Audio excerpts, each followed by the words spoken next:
It's tool time. Let's talk about a few tools first here, shall we? Now, I'm going to use a few items here. One of the things is going to be a nice sharp chisel, and I had to go to the store. And because of that, I decided to get some snips too, because I use these snips for everything. And you can buy these. I always get the red handle, but I get WISS. W-I-S-S. WISS, and this is 18 gauge aviation snips, they're called.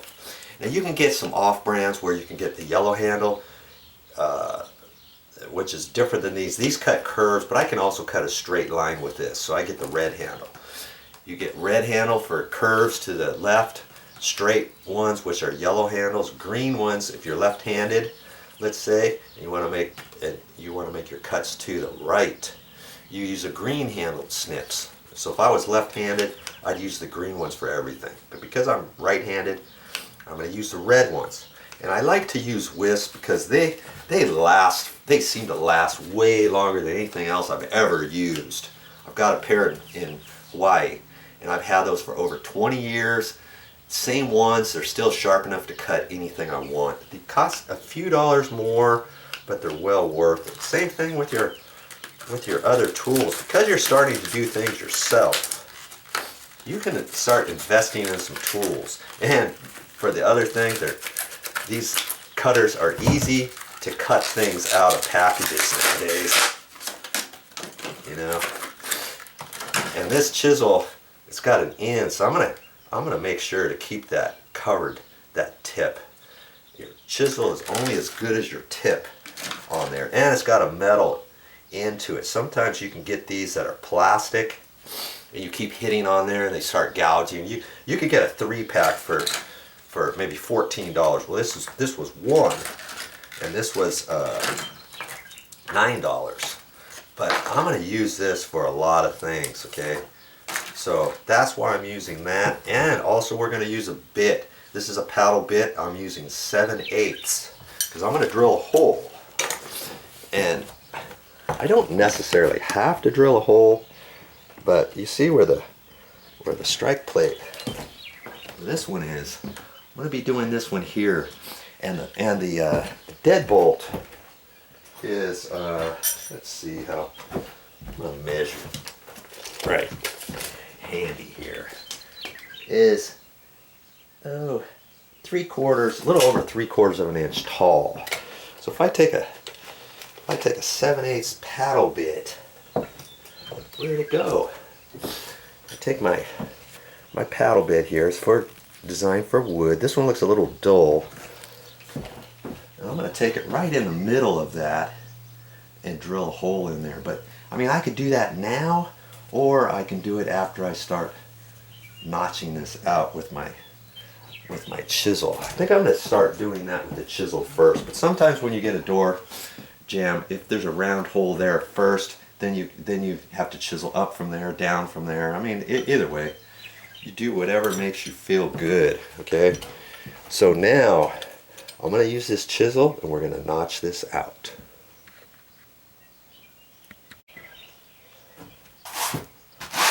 Now that I have that marked out, I'm going to use my chisel. I'm going to use the flat end, that edge, you know, at the bottom, and then I'm going to flip it around and do the top. I'm not going to go the other way because I don't want to go below that. And when I hold this, I'm going to hold it just below the line. And what I do first is I'm just going to gouge it in there and just push it in a little bit. And then I'm going to go halfway over so I can push it in some more, like that. It just kind of gets me a line started before I start tapping it with a hammer. You know what I mean? Now I'm going to do the bottom here. Let's see. I haven't done this in a while. Now see, I can just walk it over a little bit, and a little bit, like that. That way I don't have to push in very much to the wood each go. See? Just holding my hand there as a guide.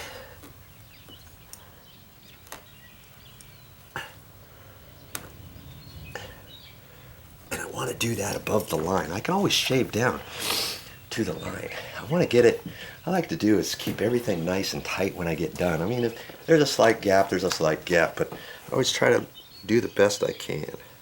I'm just going to tap it in there. But I don't want to go too hard because it might smash the wood beyond the line.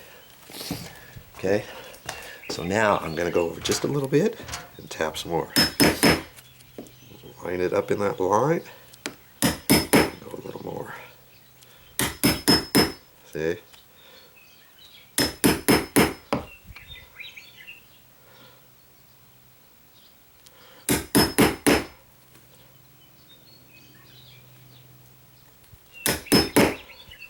I can take that and flip it up this way. I'm just going to walk it over. That's 1/8 of an inch or so, or 1/16 even.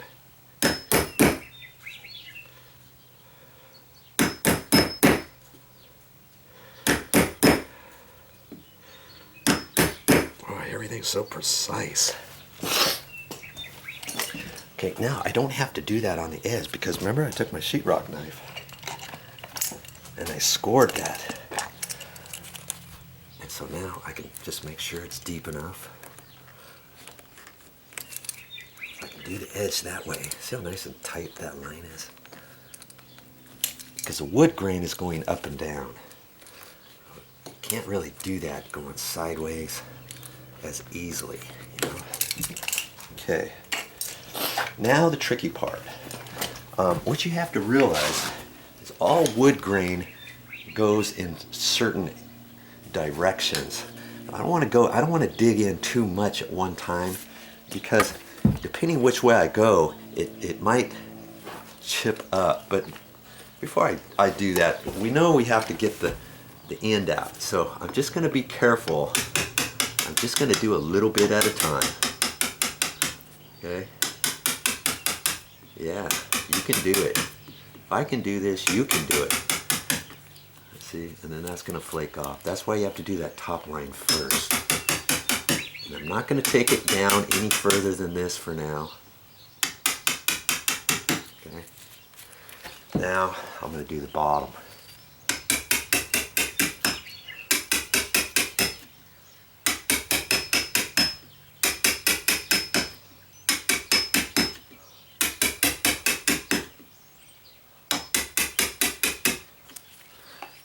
Just be careful.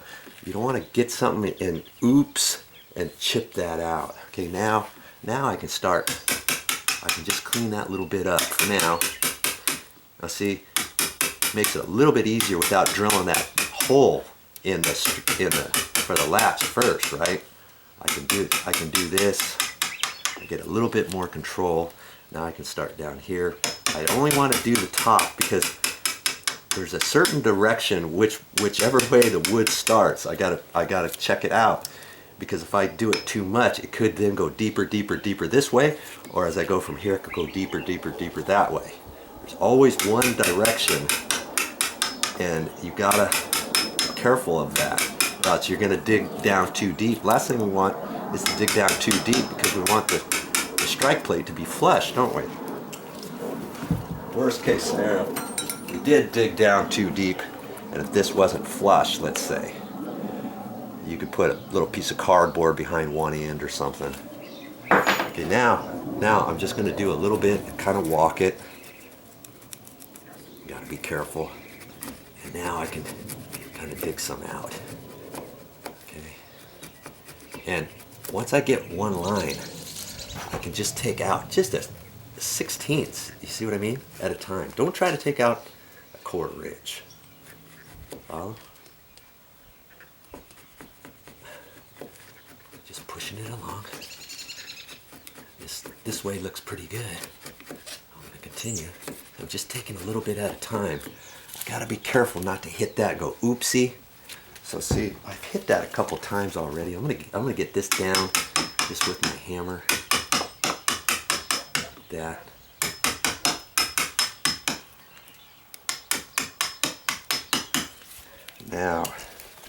Now I can get this down lower. Now I don't have to go up all the way.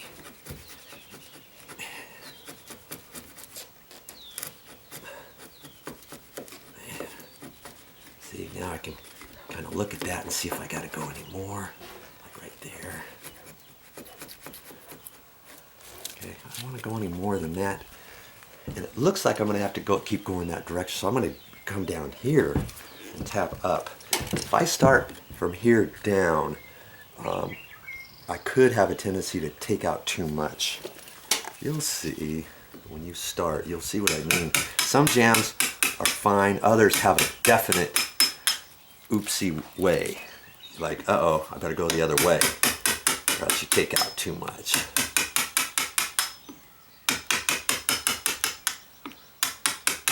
I don't want to go too far. I just want to see that. Now I can come from there down.